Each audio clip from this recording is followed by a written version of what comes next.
आपकी तालियों की गूंज पीछे से नहीं आ रही, तालियों की गूंज पीछे से नहीं आ रही, तालियों की गूंज आनी चाहिए। आपकी तालियों के बीच मैं स्टेज के ऊपर इनवाइट करता हूं श्री चंद्रशेखर आजाद जी का।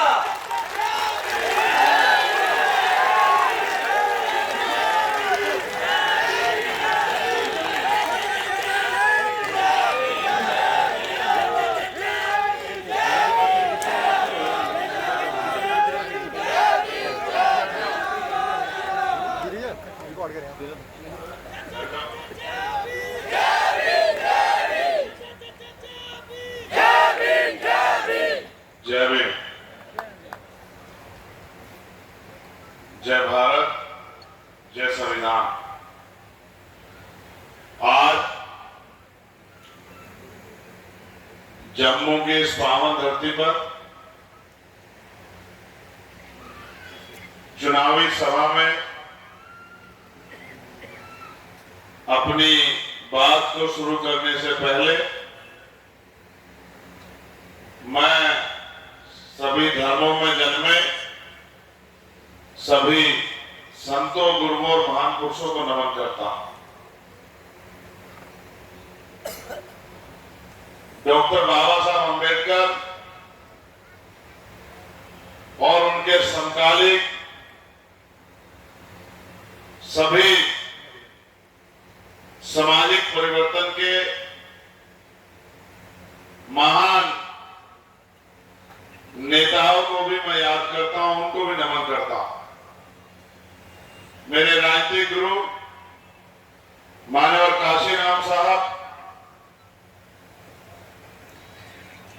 मान्यवर दीना भाना साहब, उनको भी मैं नमन करता हूं, याद करता हूं। आज हम लोग जसरोटा विधानसभा में हैं। इस मंच पर उपस्थित आजाद समाज पार्टी भीम आर्मी के सभी नेताओं का मुझे यहां बुलाने पर मैं धन्यवाद करता हूं और जसरोटा विधानसभा की महान जनता जो मेरे सामने उपस्थित है, इनका यहां पहुंचने पर और काफी लंबे समय इंतजार करने पर इनका भी मैं बहुत बहुत धन्यवाद करता हूं। हमारे युवा प्रत्याशी, तो युवा ही हो, भाई जसविंदर जी बड़े सज्जन पुरुष हैं। मैं भी उनको सुन रहा था, वो बड़े सीधे साधे हैं। उन्होंने सरपंच का चुनाव भी लड़ा है, वो पहली बार विधानसभा का चुनाव लड़ रहे हैं। मैं अपने इस भाई को ये विश्वास दिलाता हूं कि थोड़ी सी मेहनत करने की जरूरत पड़ेगी आपको और आपके साथियों को। राजनीति एक सब्जेक्ट है जो high school, inter, graduation, post graduation करने से नहीं आती। ये भी संघर्ष करके सीखनी पड़ती है। अगर कोई आदमी बीटेक, एमटेक, एमबीए, एमसीए हो तो जरूरी नहीं वो राजनीति में बहुत सफल हो। जो आदमी बहुत कम पढ़ा लिखा होता है वो भी राजनीति में सफल हो सकता है, अगर वो व्यवहारिक हो, जनता के काम आने वाला हो, जनता की बात को समझने वाला हो और जनता को अपनी बात समझाने वाला। मैं भाई जसविंदर में और उनके साथियों में वो क्षमता देखता हूं कि अगर वो मेहनत करेंगे तो अपनी बात को जसरोटा विधानसभा के घर घर तक आने वाले दिनों में पहुंचा देंगे। क्योंकि अकेला व्यक्ति राजनीति में और जब चुनाव हो तो कामयाब तब तक नहीं हो सकता जब तक उसके पीछे एक अच्छी टीम ना हो। मैं भीम आर्मी के साथियों को चैलेंज के तौर पे कहना चाहता हूं कि आपको आज के बाद इस चुनाव को इस तरह लड़ना है कि जिस तरह चुनाव भाई जसविंदर नहीं आप खुद लड़ रहे हैं। और मैं ये जानता हूं अगर आपने कमर कस ली और टीमें बनाकर अपने अपने बूथों को तैयार कर लिया तो है कई बार तो हमने चुनाव को 2-3 दिन पहले ही आगे बढ़ाने में विचार दिए और चुनाव आगे बढ़ गया। अभी तो आपके पास 1 हफ्ते का समय है। जो बातें मैं आपसे बताऊंगा उन बातों पे आप अमल करेंगे, काम करेंगे तो मैं लिख के देता हूं कि सफलता आपके कदमों में होगी। नेता के पास कोई जादू की छड़ी नहीं होती कि उसने वो जादू की छड़ी घुमाई और जनता ने वोट दे दिया। नेता जब आता है तो अपने समर्थकों से, पार्टी संगठन के कार्यकर्ताओं से, नेताओं से ये अपील और उम्मीद करता है कि अब वो अपने काम को जिम्मेदारी से करें। मैं यहां उपस्थित हर एक व्यक्ति का धन्यवाद देता हूं कि आप भाई जसविंदर उर्फ सोनू की हिम्मत बढ़ाने के लिए यहां आए और मैं अपनी मां बहनों का भी धन्यवाद देता हूं। सम्मानित साथियों, एक यहां की समस्याओं का पत्र मेरे सामने रखा गया और मैं जो नेता जिनकी ड्यूटी लगी है चुनाव में उनकी जानकारी में भी रखना चाहता हूं कि जब आप जनता के बीच जाएं तो इन समस्याओं को जरूर उठाएं। यहां सबसे बड़ी समस्या पानी की समस्या है। कंडी क्षेत्र में पीने के पानी की एक बड़ी समस्या है। आपको उस क्षेत्र में जाके वहां की जनता को विश्वास दिलाना है कि अगर आपने वोट का सही प्रयोग किया और भाई सोनू को के हाथों को मजबूत किया तो आपकी समस्याओं को हम लोग हल कराएंगे। लोकल इंडस्ट्री में बाहर के लोगों को रोजगार दिया जाता है और स्थानीय युवा बेरोजगार हैं। ये जम्मू की नहीं पूरे देश की समस्या है क्योंकि सरकारों ने जो रोजगार हैं उनको इतना कम कर दिया है कि पढ़े लिखे नौजवान बेरोजगार घूम रहे हैं।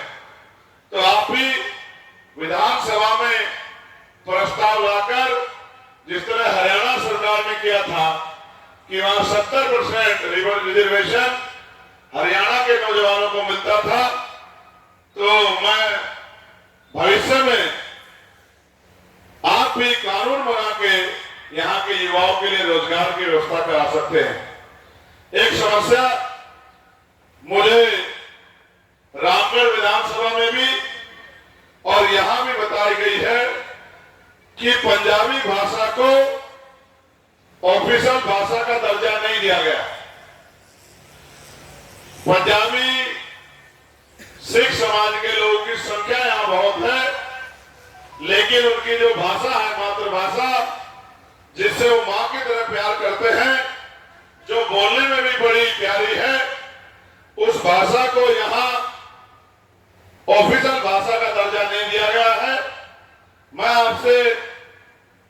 मैं आपको विश्वास दिलाता हूं कि इस बार जब सेशन चलेगा तो पार्लियामेंट में मैं इस बात को जोर शोर से उठाऊंगा कि जम्मू में पंजाबी भाषा को ऑफिशियल भाषा का दर्जा दिया जाए। यहां प्रमोशन में रिजर्वेशन भी SC ST के कर्मचारियों को नहीं दिया जाता। सरकारी भूमियों में ST के लोगों को भूमि का मालिक नहीं बनाया जाता। इनकी मांग है कि एक यूनिवर्सिटी कठुआ में बनाई जाए। 370 हटने के बाद आम आम लोगों का रोजगार छीना जा रहा है। हम तो वहां सुनते थे कि 370 हटने के बाद बहुत बड़ा परिवर्तन जम्मू और कश्मीर के लोगों की जिंदगी में हुआ। मैं इस सभा से पूछना चाहता हूं, क्या परिवर्तन हुआ है? अब बताइए। एक बार दोबारा पूछ रहा हूं, परिवर्तन हुआ है या आपके साथ धोखा हुआ है? धोखा हुआ है प्रभु, बहुत बड़ा धोखा हुआ है। हमारी जमीनें छीन ली है इन्होंने। भूमाफियाओं ने गरीब समाज को डरा धमका के उनकी जमीनें लूट ली हैं, उनको किया जाए, ये यहाँ की क्षेत्रीय मांगे हैं। सामान्य साथियों, मैं ज्यादा मांगे सरकार के सामने नहीं रखता, क्योंकि मैं मांगने में नहीं छीनने में भरोसा रखता हूं।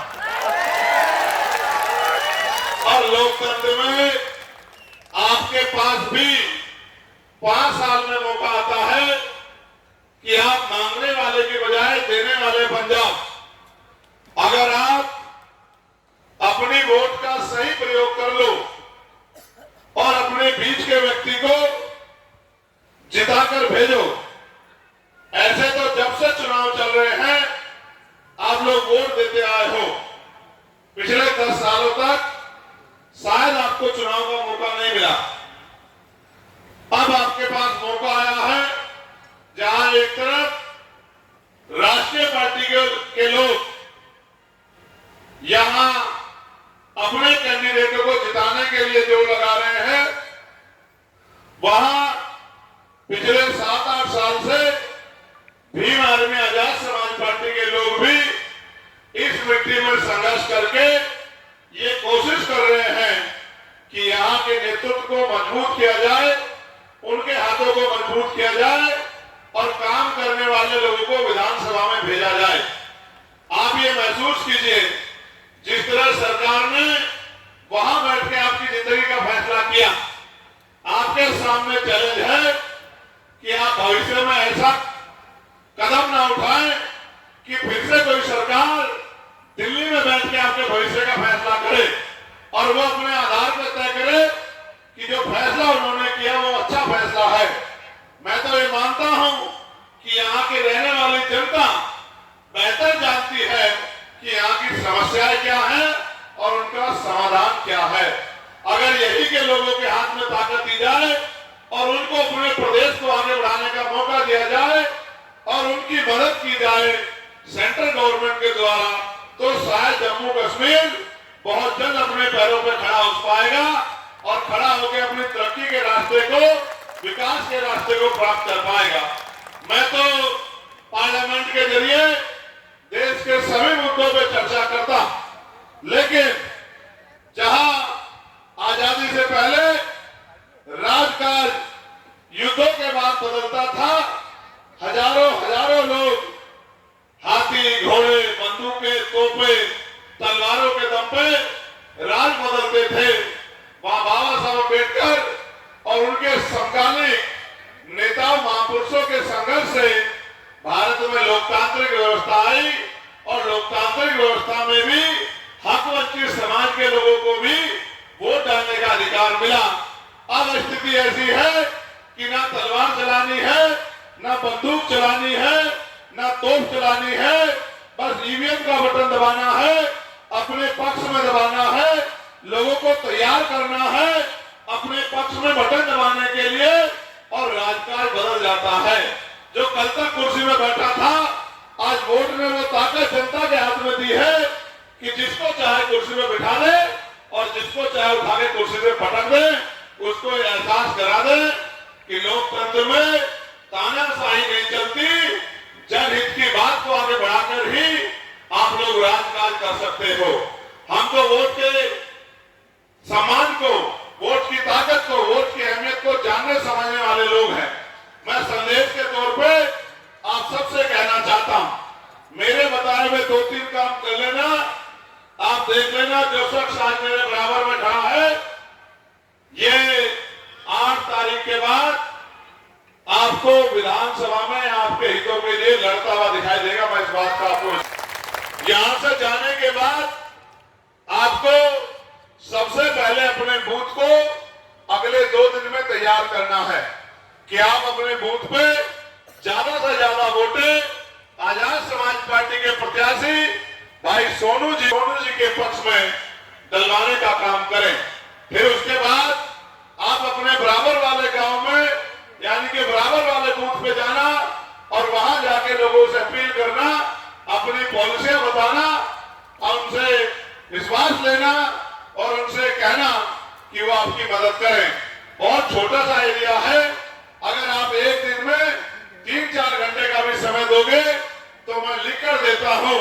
इस तरह के समीकरण बने हुए हैं कि भाई जसविंदर को सभी जाति धर्मों का वोट मिलेगा और उनकी जीत सुनिश्चित हो जाएगी अगर आपने बेस वोट को संभाल लिया। फिर उसके बाद जब आप बूथ तैयार कर लो तो सक्रिय तौर पे अपने वोटर्स को किस तरह से पोलिंग बूथ पे ले जाना है, इस बात पे वो गौर करना है कि आपका वोटिंग परसेंटेज मैक्सिमम होना चाहिए। साथ साथ आपकी जेब में मोबाइल फोन है। मेरा फोन तो जम्मू आते ही बंद हो गया क्योंकि आपके यहाँ पॉलिसी है कि पोस्टपेड कनेक्शन ही चलेगा। इस वजह से मेरा फोन तो बंद हो गया है, लेकिन आपके फोन तो चल रहे हैं ना। आप 8 घंटे परिवार चलाने के लिए काम करते हैं। अगर 2 घंटे का समय भी मेरे कहने के बाद आज से आप निकालोगे, आपके फोन में चेक करके देखना 150-200 नंबर सबके फोन में होंगे नहीं होंगे? वो सब लोग आपके ही लोग हैं। आप शर्मा शर्मी करते हैं कि भाई मैं किसी को क्यों कहूं। राज मांगने से नहीं मिलता, राज पाने के लिए संघर्ष करना पड़ता है। एक माचिस की डब्बी खरीदोगे उसकी कीमत भी चुकानी पड़ेगी।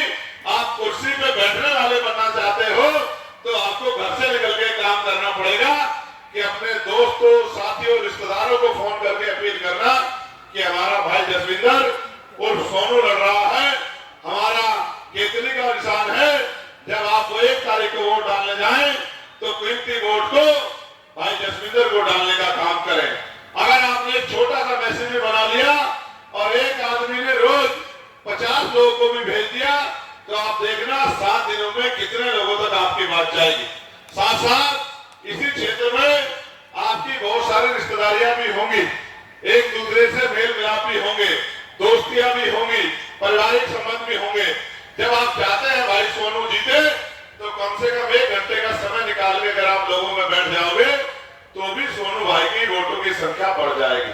और उसके बाद आप ये समझो और ये सवाल जनता के सामने रखना कि यहाँ से विधायक तो बहुत सारे लोग बने हैं और एमपी भी बने हुए हैं, मगर ये बताओ ये जनता जब वोट डालने जाती है तो 10 रुपए का सामान खरीदती है तो 4 बार सामान को पलट के देखती है कि सामान नकली तो नहीं है, सामान पुराना तो नहीं है, सामान खराब तो नहीं है, सामान में जो अंदर पैकेट है वो पैकेट लीकी तो नहीं है। लेकिन जब करोड़ों रुपए से कीमती अपने 5 साल के भविष्य को तय करने के लिए वोट डालने के लिए जाते हैं तो एक बार भी नहीं देखते कि ये नेता आपकी मदद करेगा नहीं करेगा, आपकी बात सुनेगा नहीं सुनेगा, आपके दुख सुख में काम आएगा नहीं आएगा, आपके लिए संघर्ष करेगा नहीं करेगा, आपके क्षेत्र में समस्याओं के लिए लड़ेगा नहीं लड़ेगा। जनता जब लापरवाही से वोट करती है तो वो 2 चीजों को बढ़ावा देती है, एक तो तानाशाही और दूसरा भक्ति। तो भक्ति धर्म में तो अच्छी बात है, राजनीति में भक्ति से काम नहीं चलता। कुछ लोगों ने भक्ति की थी जिसका खामियाजा जम्मू कश्मीर के लोग भी भुगत रहे हैं। तो जम्मू कश्मीर के लोगों से मैं कहूंगा कि वो भक्ति से दूर रहकर अपने बच्चों के भविष्य को ध्यान में रखकर और अपने जम्मू कश्मीर के भविष्य को ध्यान में रख के अपनी एक वोट को सही रूप से इस्तेमाल करें। और आपकी संख्या यहाँ हजारों में है। अगर ये 1000 लोग अगले 7 दिन काम करके एक आदमी को भी तैयार करेंगे तो यही 7000 लोग हो जाते हैं।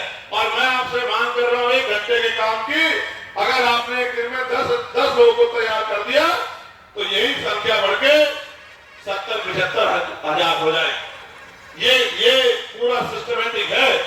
एक आदमी जब निकलेगा और दिन में 1000 लोग जो है, अगर 10 लोगों को तैयार करेंगे तो 7 दिन में एक आदमी 7 लोगों को तैयार करेगा तो 1000 के हिसाब से 7000 लोग तैयार होंगे और 7 दिन में 69,000 लोग तैयार होंगे।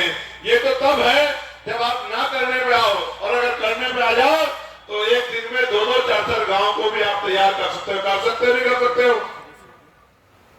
दुनिया में कोई काम नामुमकिन नहीं, बशर्ते वो काम पूरी ईमानदारी से किया जाए। हम तो अपने काम को ईमानदारी से करते हैं और पूरी कोशिश करते हैं, जिस काम को पकड़ते हैं उसको मंजिल तक पहुंचा के छोड़ें। ये अपने अपने गुरुओं से, अपने संतों से, अपने महान पुरुषों से सीखा है कि चाहे प्राण जाए पर वचन नहीं जाना चाहिए, चाहे कुर्बानी हो जाए लेकिन इज्जत की जिंदगी प्राप्त करने के लिए संघर्ष का रास्ता नहीं छोड़ना चाहिए। और बात जब जनता के हितों की हो तो हर कीमत चुका के जनता के हितों की रक्षा करनी चाहिए। हम तो उनमें से हैं जिनके गुरुओं ने अपने 4-4 बच्चों का बलिदान देके देश की रक्षा करने का काम किया, जनहित के काम किए, जनता के लिए बलिदान दिया। इसलिए मैं आपसे कह रहा हूं, मैं भाई सोनू से भी कहूंगा, हिम्मत है मर्दा तो मदद है खुदा। आप हिम्मत करो, ऊपर वाला आपकी मदद करेगा, आपके साथी आपका साथ देंगे। और सीनियर लोग मैंने यहाँ छोड़ दिए हैं, यहाँ जसारत भाई भी हैं, विजय भाई भी हैं, डॉक्टर विपाल जी भी हैं, असवानी जी भी हैं, बोकाड़िया जी भी हैं। ये वो लोग हैं जिन्होंने 30 दिन में मुझे पार्लियामेंट का चुनाव जिता दिया था। ये तो असेंबली का चुनाव है। आप देखना, जब ये फील्ड में जाकर मेहनत करेंगे तो मेरा ये मानना है कि आपको आपका रास्ता आसान हो जाएगा। ये जनता है, जन भावनाओं का सम्मान कीजिए और आगे बढ़ते रहिए। मुझे आपने यहाँ बुलाया और अपनी बात कहने का मौका दिया, इसके लिए मैं आपका बहुत बहुत धन्यवाद करता हूँ।